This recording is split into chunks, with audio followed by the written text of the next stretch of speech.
Hi, this is James Knight. I'm a senior consultant on Proofpoint's professional services team, and I'd like to help you get started with your Proofpoint system. Let's discuss the install and base configuration. The first major step is deploying the operating system or deploying your OVF template within your virtual environment. The second is command line interface configuration. When the system powers up for the first time, you'll be required to reset your default password. You'll also be required to put in basic IP information, subnet mask, and gateway, and DNS. Once these settings are saved, which takes just a few minutes, we'll be able to go on to the next major step, which is web configuration. We'll take our web browser and we'll point to the Proofpoint IP address, and we'll go through a 12-step browser configuration. Part of that browser configuration contains accepting the license agreement, entering in basic inbound domains which you own, and entering in relay systems, and finally activating your Proofpoint system. Once your system is completely activated, then you'll be able to access the next major step, which is the administration console. Your professional service consultant will take you through the web browser admin interface and continue through the professional service engagement. If you've received a physical appliance, then you might skip this part and wait until we get to the command line interface, because ideally you're just going to be inserting the CD-ROM, which is your ISO, provided by your professional service consultant, and powering up the system to configure it. From here, we'll show the virtual environment. We'll deploy the OVF template. So we're going to choose File, Deploy OVF Template, browse to your OVF template. We'll select Next. You can see some of the basic information of what's already provided from the OVF template. We provide the resources that this virtual machine is going to need. We'll go ahead and name this system.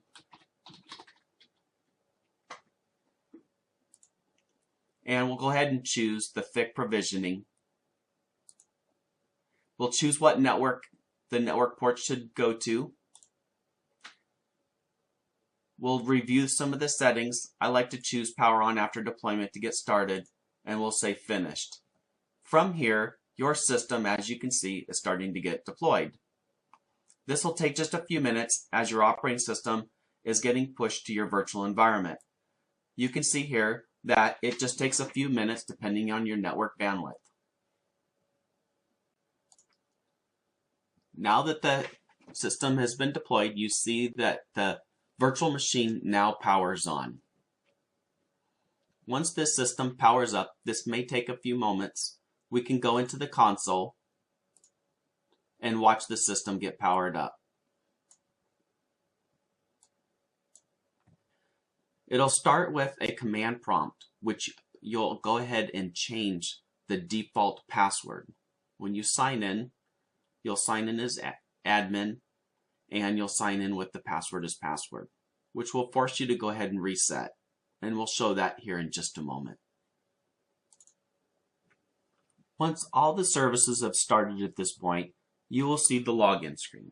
You'll go ahead and log on with the account called admin.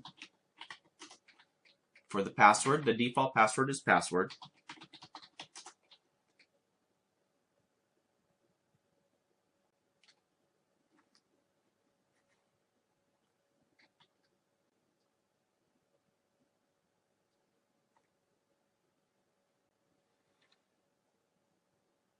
Now you're asked to go ahead and change the password.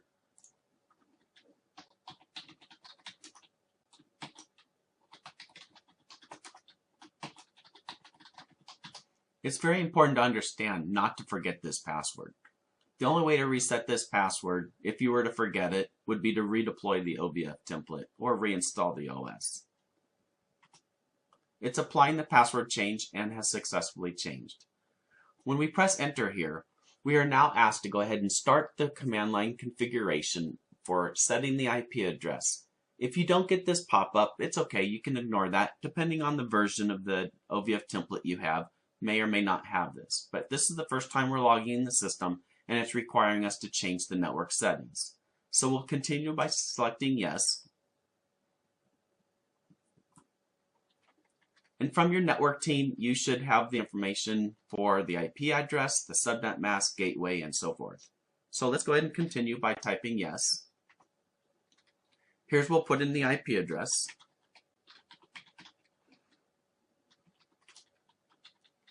Here's the subnet mask.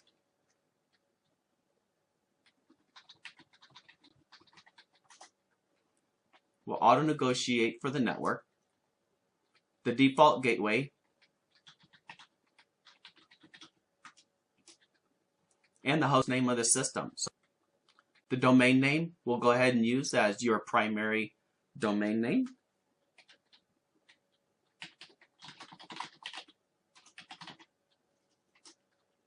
Your primary DNS server. Your secondary DNS server.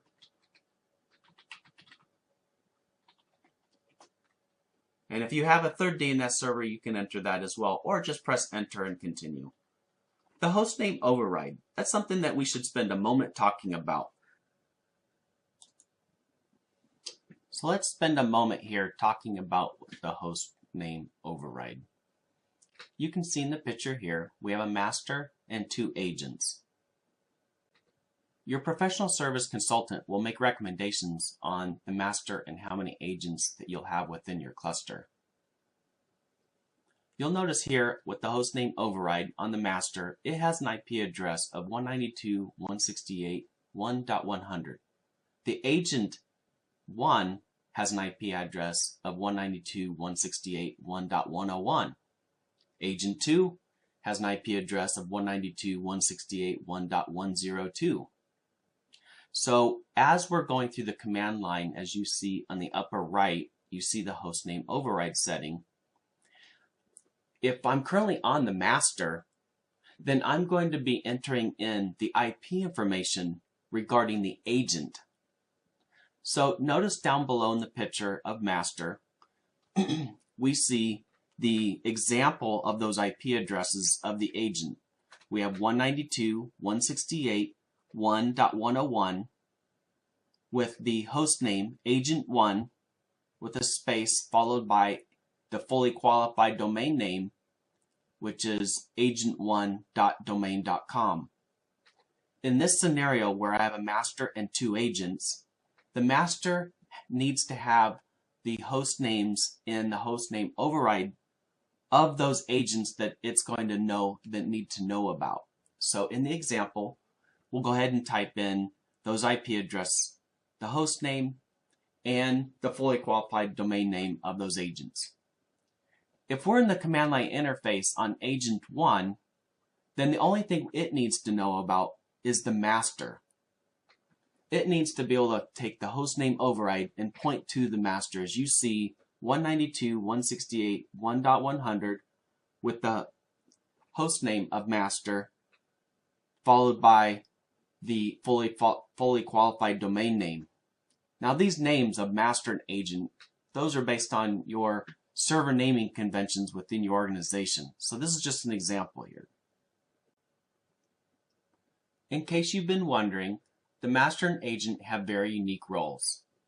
The master is responsible for the administration console. It's also responsible for pushing configuration that you're changing and applying them to all of the agents inside the cluster. It also contains all the quarantine information from all of the agents.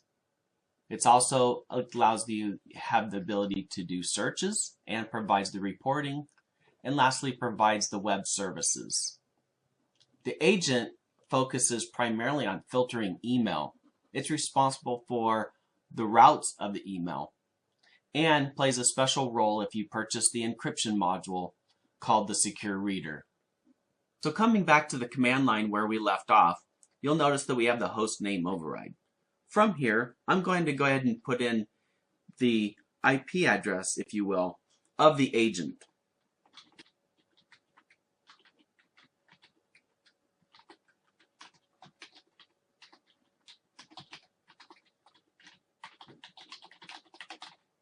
All right, so that's really what we can do is put in the IP address, space, followed by the fully qualified domain name. Once we've entered the settings here from the command line interface, we can save the changes by typing yes. Applying the configuration again takes a few minutes. When it's complete, it'll come up with instructions on the screen that says point your browser to the IP address and the exact URL.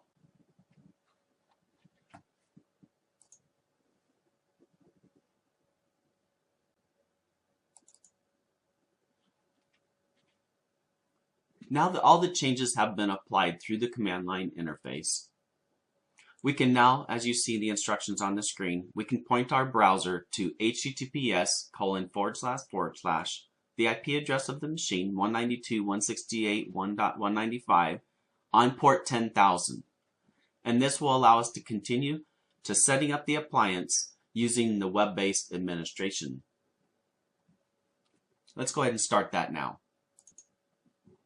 So I recommend if we could use Firefox as the preferred browser, that would be great. So I pointed to the IP address on port 10,000, which is the admin port interface. We'll click I understand the risk and add the exception to my machine. We'll go ahead and sign in with the account that you created after you changed the password. So this is no longer admin password. This is now what you've set it to. So I'm going to continue to log in.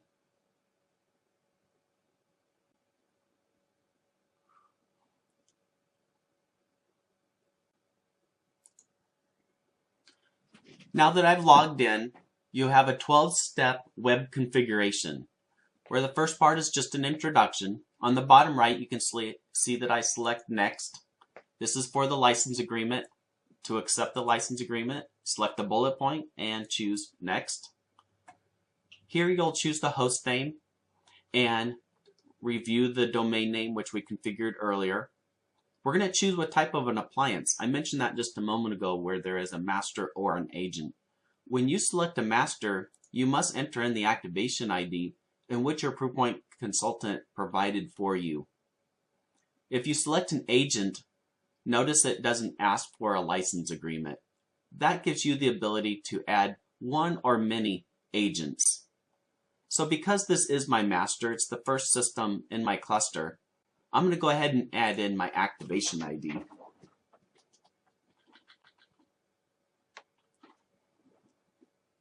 And I'll select Next to continue. You can see here it's asking for the network interface information. We can just verify the settings as we have provided this information during the CLI configuration. We'll review these settings and then select Next. We'll review our DNS settings. And notice here we also have another opportunity for the host override in the event you have more than one agent. It's recommended the master is able to point to all of those agents. We'll select Next. If you have proxy settings for your network, you can enter it here. Or we can say do not use proxy, which is mostly used. We'll click Next. Here's where you're required to add your primary domain, or one of the domains that you want to add to the system.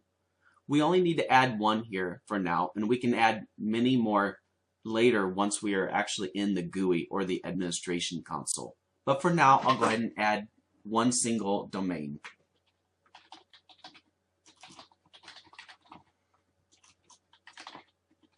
And I'll point it to the IP address of my Exchange server.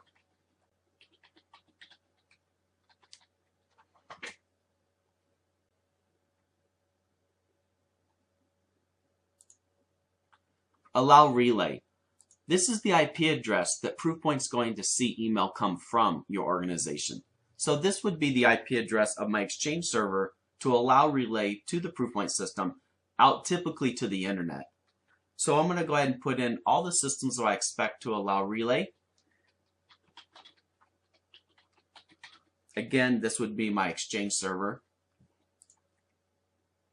We can add more once we get into the administration console. but we're required to put 1 for now. We'll select our regional settings, so you can choose your time zone, and then go ahead and choose Next. Your alert profile is typically something we configure together with your professional service consultant while we go through the professional service engagement. For now, I'll select Next, and then the email alerts address. I typically just use my own address, primarily because all the system alerts, you may get alerted while the system comes up and gets patches and restarts services. I typically point it just to my address, and later at one point I'll change it to a distribution list so that the entire team can get notifications. I'll select Next, and you see this is the last step in the web configuration. As I click Finish, we'll start the activation. I'll click Finish, and it's saving my setting. This will take several minutes as it's saving your network settings, reaching out to Proofpoint, and activating your system. Please make sure that before you get started here that you have all the network ports that are open and required. That network ports requirements documentation should already have been provided for you. And in order for this system to successfully activate, those network ports would have to be open.